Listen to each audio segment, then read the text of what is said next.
Hi, my name is John Helfin. I'm an Education Solutions Specialist with Autodesk. And today I wanted to provide an overview of Autodesk Showcase. Autodesk Showcase is a live rendering system that provides the ability to create photorealistic renderings and animations with very high quality and very little work. What you see on the screen here is a bionic foot. This is a foot I've been consulting with West Point Military Academy on. They were approached by Discovery Channel when they were creating a new show for their Planet Green channel called Dean of Invention, which is hosted by Dean Kamen. And they wanted the bionic foot to be a focus in their premiere episode, and I helped with the animations that were used in that episode. And this showcase setup is part of what I used to build those. So to get started, the interface, as you can see, is pretty simple to start. A few basic things to get started just on how to move around the system. I'm pressing and dragging my middle mouse button and I get a pan motion. Rolling my mouse wheel in and out gives me a zoom. And holding the shift key on the keyboard and pressing and dragging the middle mouse button will roll or rotate. So that is at least a basic. Again, clicking the mouse and dragging is pan, scrolling the mouse wheel is zoom, and shift and pressing the middle mouse button is a rotate. Next, you've got up in the upper right hand corner our view cube, and that's just an easy way to quickly switch between common views. Front view, there's my left side view, I want to see my top. It's just a click of a button to see isometric views, perspective views, and of course your home button gives you home view, which you can reset if you need to. On the menu system, you've got your file, edit, and view, standard Windows menus. There's not a whole lot of commands in Showcase. Once you know a handful of them, there's a core 5 or 10 that you'll need to know. And then after that, there's things that you'll just look through the menu for as you need them. We're going to start out with talking about environments. What you see on the screen is pretty generic so far. What I've done here up to this point is just simply opened an Inventor assembly file, which is a .iam extension, and brought that in. If you're not using Inventor, shame on you, but you can still use Autodesk Showcase by using step files and importing them. You'll have a little more work to do. You'll have to apply a few more materials, but you'll still be able to do all the cool things that Showcase does. So again, in the menu, let's start out with scenes.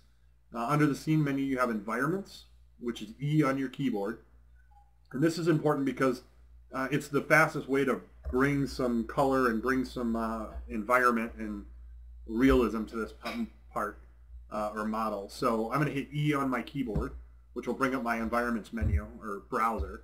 And what you have on the left here is the environment libraries on the bottom, which is a list of all the environments that are available in Showcase by default. And then on the top you have the environments that have been used in the scene. And this one here, this empty one, is highlighted in orange because it's currently active. These are HDR environments. They're 3D dynamic environments. You could go to Google and search for free HDR environments to find new ones, and you can simply import those. I'm not going to do that right now. It's a little more advanced, and I don't think it's needed for this demonstration, but I just want you to know that it's available. So let's go ahead and change the environment. All you have to do to change the environment is click a button. Click on which environment you want to see. And what you can see is it loaded up a new background, a whole new lighting scheme, and really changed the way this thing looks. So I'm going to rotate around using my shift button and middle mouse, and you can see, everything is dynamic. The lighting changes, reflections change based on where you're looking at things from. And if I zoom out, you can see the dome I was talking about. This is a 3D dynamic environment, and as I rotate around, you can see that. So now this one's a pretty plain environment. I also have something like that I like. It's just this kind of a clean room environment, a little bit brighter, really a simple and clean look and feel.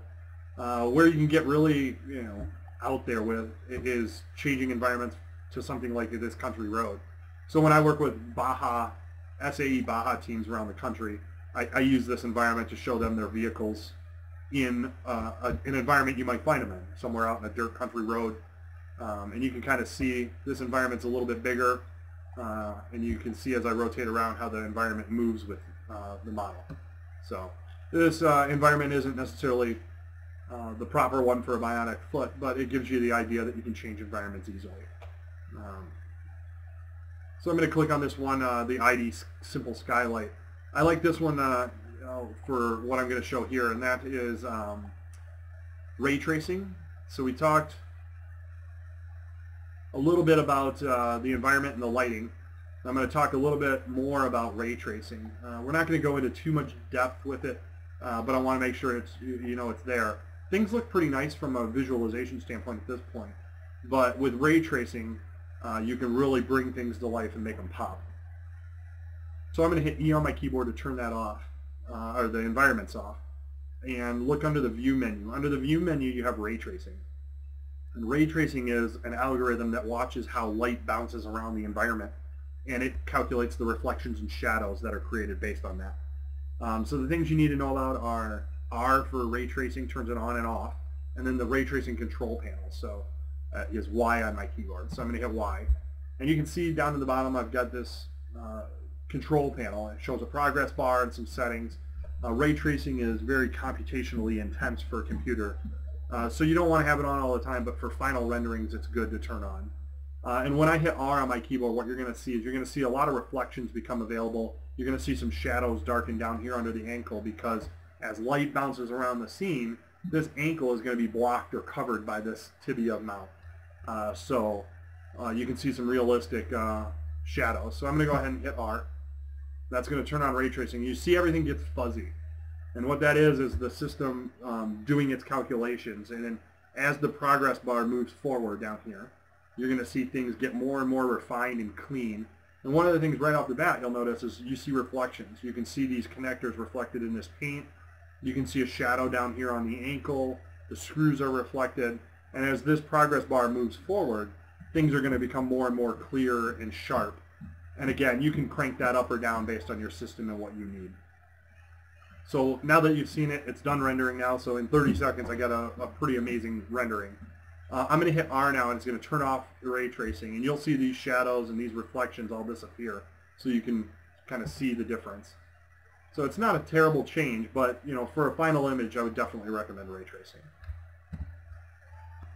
Now that we've talked about the environments, let me go back to my default view that I like.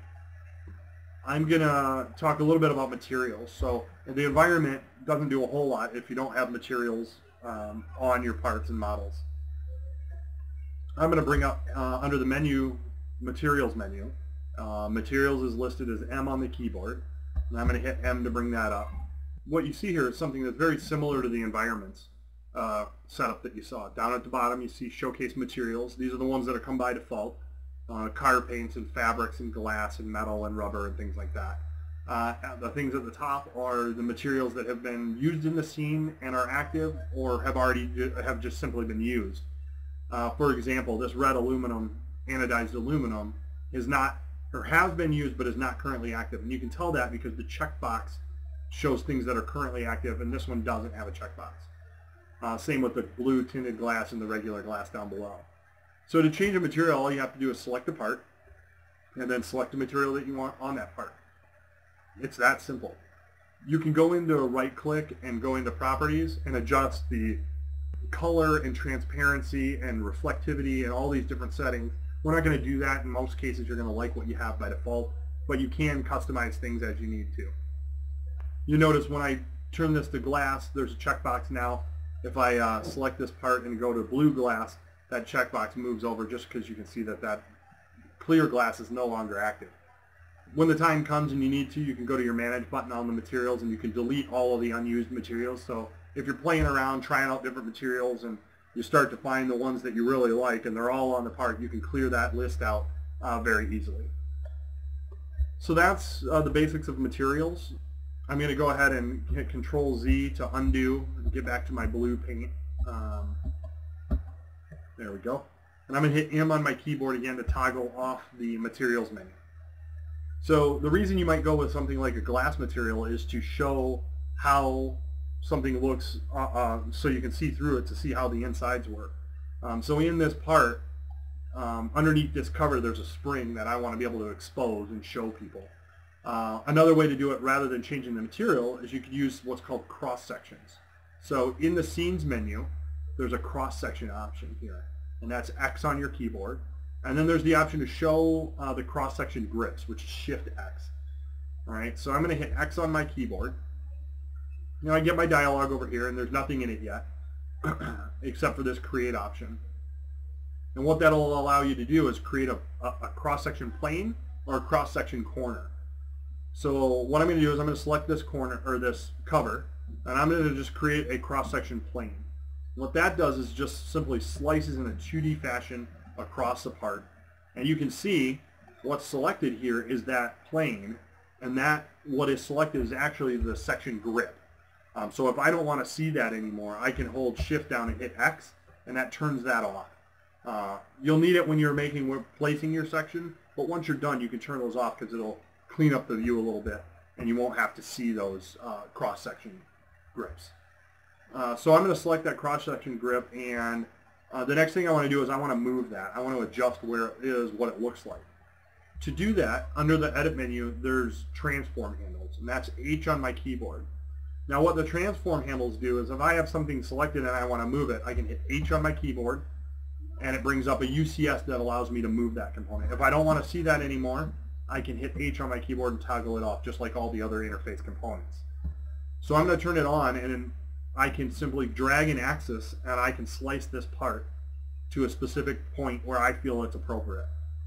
So that's one axis. The other thing you can do is you can also rotate between axes. So if I want to do a vertical slice, I could do that. And we have tools to align to grids and things like that. In this case, I'm not going to keep this one. I'm going to go ahead and I'm going to just delete this one because what I really want to show is the corner section. So I'm going to right-click on the section we just created and hit delete. And it just removes it from the scene. The other one that was available was the corner section. And so I selected the part and hit Create Corner Section. And what this does is just puts a box, the bottom corner of a box, into a part so that you can cut a portion away. So I can still do the same stuff. I can slice through the entire part. And you can animate these sections using keyframing. We're not going to get into the keyframing, but I just want you to know that you can animate the action of this slice taking place. So you could have it off the part and then animate it through to show the section. So now that I've got my corner section there and it looks right, you can still see this grip. Again, just to remind, Shift X will toggle that on and off so that it cleans up the view for you. So I'm not going to use this section either. I'm going to go ahead and delete it for this in this case, and I'm going to hit X on my keyboard to remove the cross-section tools. But you now see there's a couple of different ways to show the internal components, whether it's changing materials or using a cross-section. The next thing I want to talk about are alternative views. So under the Scene menu, you have the ability to turn on alternative views, which is A on your keyboard. What alternative views are, and this is really what Showcase was built for, is showing alternate views of a model, different positional lineups, different model lineups, different material lineups. Historically, it's been used with the automotive industry to show a vehicle with different paint schemes, different wheel options, different body panels, things like that. But that comes in handy with almost all models. So what we have here under the alternative views is we have model lineups, material lineups, and positional lineups. And each of those things work in conjunction with each other. So I'm going to go ahead and start with a model lineup. And what a model lineup does is it allows me to select which parts are going to be turned on and off in the view. So I'm going to, with all my lineups, I always start by selecting all the parts and creating an alternative view and calling it master. And the reason I do that is once I know what my general defaults are, I like to have a master view of those defaults so that I can always go back to them. So now that I've got all my parts selected and I've done my master view, why don't we create an alternative view that doesn't have this tibia? You know, maybe we don't need it. Maybe they're going to have different views of it or different versions of it based on the height of the person wearing the device or whatnot. So if you hold Control down on your keyboard, you have the ability to remove things from a selection set. So I'm going to hold Control key down, and I'm going to click on this tibia, and you can see that it's no longer highlighted or in the selection set. I can then add a new alternative view, and this one I'm going to name No Tibia. And now with just a click of a button, I can turn that on and turn that off and show different model lineups when I toggle between these. And you can see the dynamic shadowing turns on and everything like that. So it's all controlled by the system. Next, what I want to do is I'm going to go ahead and collapse this, and we'll come back to this in a minute so I can show you how these all work together. Next, we'll create a material lineup. A material lineup lets you change the materials for a model. And again, just like I said before, I always start with a master view. Select all the parts, and I create my master view showing the default materials that I have chosen. Now that the master view has been created, I can bring up my materials by hitting M on my keyboard. I can select that bottom cover, for example. Let's do a model lineup with it clear.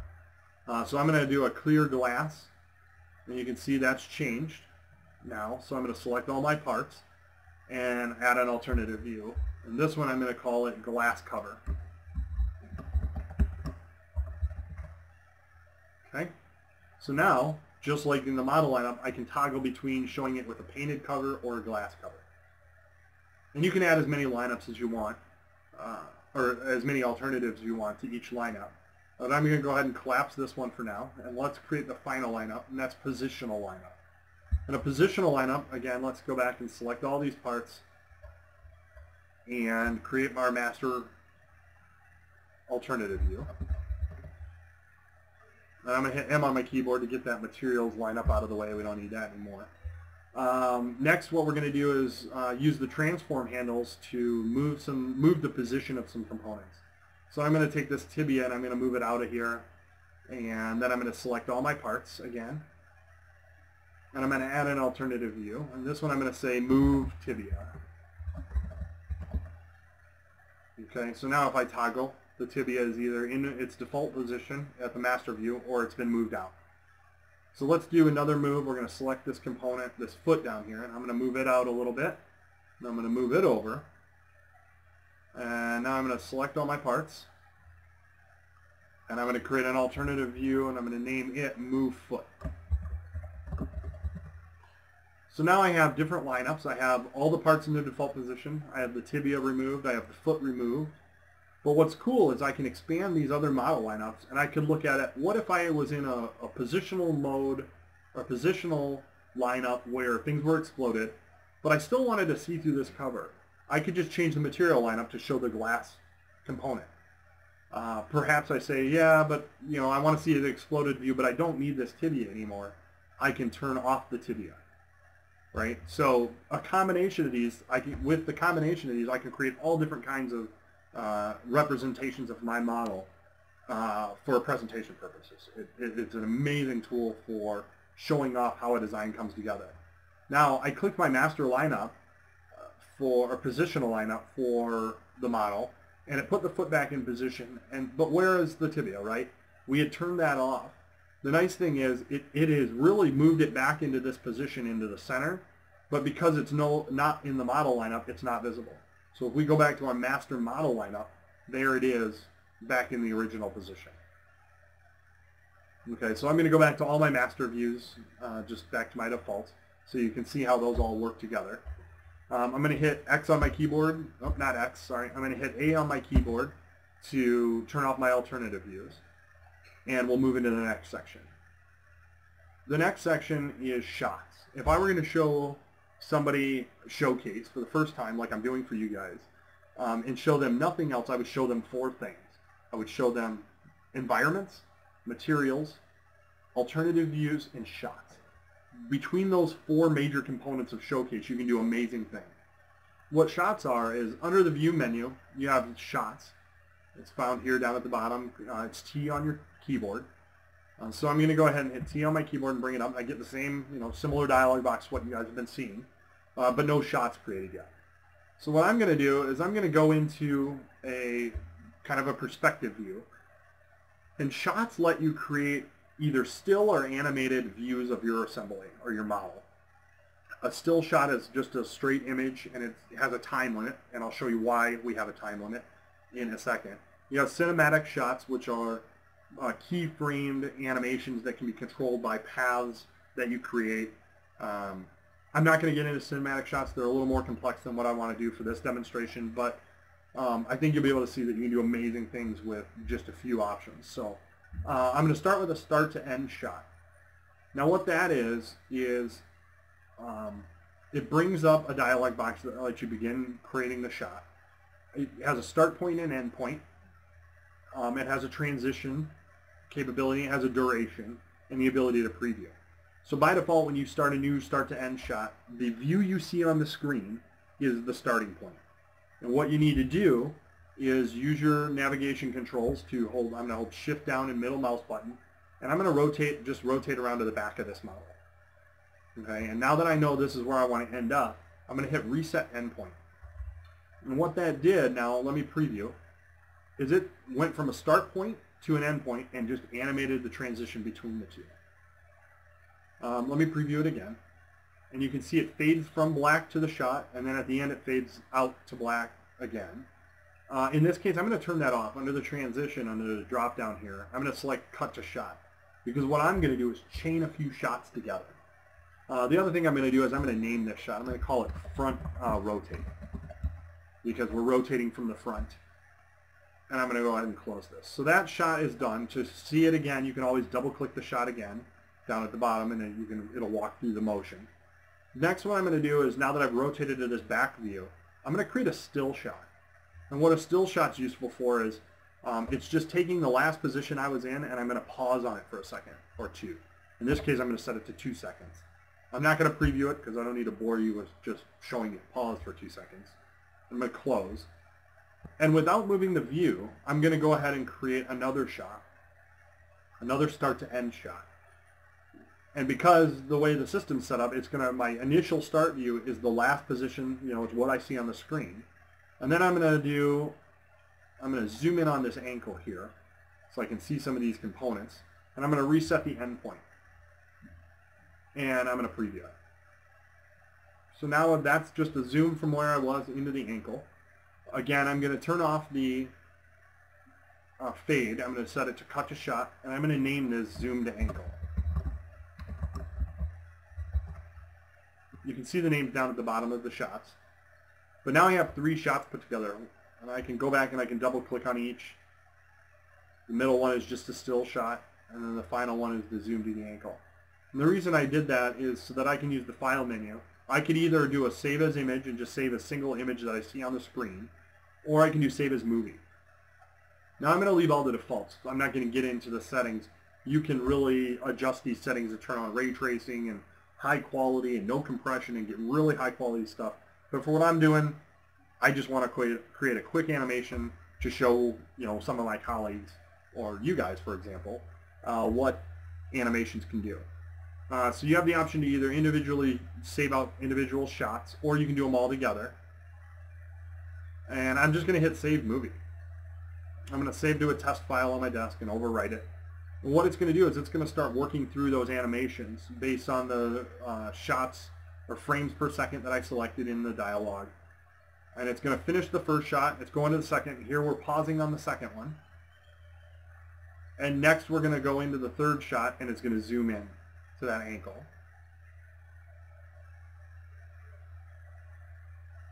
And there you have it. So it's gone through the animations and it's finishing up the rendering. And in 30 seconds or so, maybe a minute, I've created a pretty amazing little animation. So I'm going to go ahead and play that. And launch that up here. Hang on one second. And here's what we get. Again, not super high quality in this case because we didn't set any of the settings in the dialog to increase capabilities, but very quickly you've got a nice little animation without a whole lot of work. Okay, so let me turn off my shots with T on the keyboard. I'm going to hit my home view to get back to where I was. And then I'm going to show you the last thing I wanted to talk about. And the last thing I want to talk about is behaviors and presentations. So presentation, under the presentation menu, there's a presentation mode, which is tab on your keyboard. And we're going to use that after we finish the behaviors. So I'm going to hit B on my keyboard to bring up my behaviors. And what behaviors do is there's a few different types. You can create a turntable behavior. It's pretty self-explanatory. Put your model on a turntable or a lazy Susan type thing. and rotate it around and just look at it all the way around. The second option is keyframe, where you can actually control how parts are moving and how the model is moving based on keyframes and steps through an animation. But the one I want to do is 3D trigger. It's the one I think is the most useful in the education environment and a presentation environment. So I'll walk you through setting one of those up. So with a trigger, the two main things you're going to need to do is you're going to need to associate some parts to the trigger, and you're going to need to associate an action to the trigger. So to do that, I'm going to select the part in the scene, and I'm going to right-click on the trigger, and I'm going to say Add Selection To. So essentially, add what's selected to this trigger. So I did that. Next, I'm going to right-click, and I'm going to select Trigger Association. And here you get a list of all things that we've created. We've got model lineups. You can see my master and no tibial model lineups. We've got shots, environments, but we're going to look at shots. The first trigger, let's go ahead and associate clicking on that cover to doing a front rotate. The next thing I want to do, or the last thing on the trigger, is I'm going to zoom in on this cover, and I'm going to right click on the trigger and say Set Image. And what that's going to do is it's just going to give me a little visual so I can see what, from this visual, what the focus is for this trigger. Last, I'm going to go ahead and name this trigger Front Rotate. And the name I'm using here, this Front Rotate, is going to show up in the presentation mode. So now that I got a trigger created, I'm going to hit B on my keyboard to hide the interface. I'm going to hit Tab on my keyboard to go into presentation mode. Now what that did was it leaves the view cube so I can click on that. It changes my cursor so my left click is a rotate now. And as I'm rotating around, if I hover over that cover, you can see that it pops up and says Front Rotate, and the icon changes to an action symbol, a little finger with a click on it. And if I click on that, it jumps into that action, that shot of the front rotate, which is really a nice way to allow people to interact with your model or give people a presentation without any interface. One reminder there is space on your keyboard will go to a full screen mode and take off all interface components so that you can just see the model. I'm not going to do it here because it's going to blow out my recording, but just to remind you and make sure you know it's available, space on the keyboard will expand to a full screen mode. So I'm going to turn off my presentation mode by hitting Tab on the keyboard. I'm going to hit B on the keyboard to bring my behaviors back up, and I'm going to do one more just so you can see it again and add one more trigger to the system. I'm going to go ahead and create another 3D trigger. This time I'm going to select this ankle, and I'm going to right click on the trigger and say Add Selection To. So I'm adding the ankle to this trigger. And next I'm going to set the trigger association to use the shot zoom to ankle. Okay, and then last but not least, I'm going to zoom in, and I'll deselect, and I'll zoom in on the ankle, and I'm going to set that image just so I can see that I'm zoomed in and that's what I'm focusing on. Okay, so I'm going to hit B on the keyboard to remove the interface. I'm going to hit Home on my keyboard to get back to a default view. And I'm going to hit Tab on my keyboard to go into presentation mode. And so again, I've got my rotate, right? My left mouse is a rotate. And as I hover over my cover, I still have that front rotate. But now we also have a trigger on the ankle. And I forgot to name it, so it's showing trigger 1, but you can always go back and fix that. And if I click on that, it zooms into that ankle. So really, you can become creative, and you could really put together an amazing presentation where either you let people interact with your model, or you let people, maybe you're doing the presentation and you know where the triggers are, and you just real on the slide click the cover and then click the ankle, and you can kind of walk your model through a presentation. So that's all I have for today. I hope everybody enjoyed what they saw. I think Showcase is an amazing tool that I think everybody can benefit and do amazing presentations with. One thing I guess I'll mention to finish up is the education community. If you are a student or need to learn this product, you can download software for your personal use on your own computer from the Autodesk education community. You can get to that at autodesk.com/edcommunity or at students.autodesk.com. Thank you for your time, and I look forward to presenting to you again in the future. Thanks.